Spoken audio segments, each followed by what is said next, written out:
it's so much not a left versus right conversation, because the political compass talks about authoritarian and libertarian as well. And I feel that on the left, which for a long time, if you think about the hippies in the 60s and stuff, was the bastion of free speech and free expression and all that. But if you go to the left and go up onto the authoritarian side, that seems to be one of the areas at the moment that is people who want to most hinder free speech out of everybody, in my experience at least.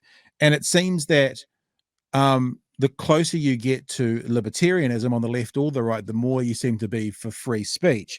But it feels to me that those on the right, so forget the authoritarian left, but those are more on the libertarian left, they're looking for these freedoms around speech, in my opinion, to be able to have authentic, genuine, real conversations and not be scared about, what they're saying in case they step on Right. some toes of the That's sensitive. right.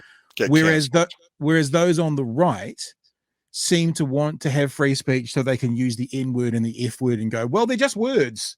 No one matters. That's how it kind of feels to me. Can you Yeah, speak to yeah. that? No, I think there's a lot of truth to that. Um, there's intimidation going on the left. People are afraid to speak out against all this craziness that is going on. There's so much intolerance. It's really antithetical to the spirit of creativity and personal freedom of the 60s. Yeah.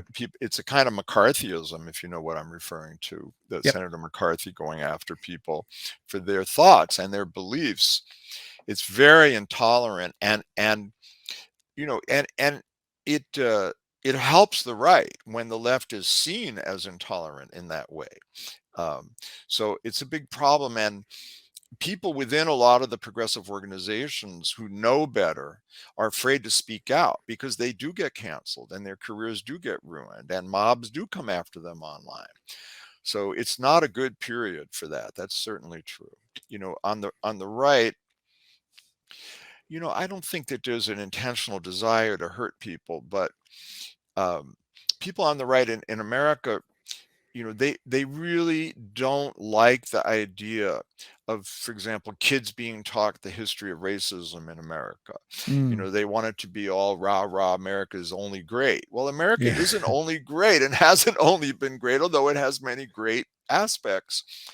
So, they feel threatened by that. And that, of course, is tied into the fact that demographically white European people in the United States are going to become the minority, and they're pretty freaked out about that.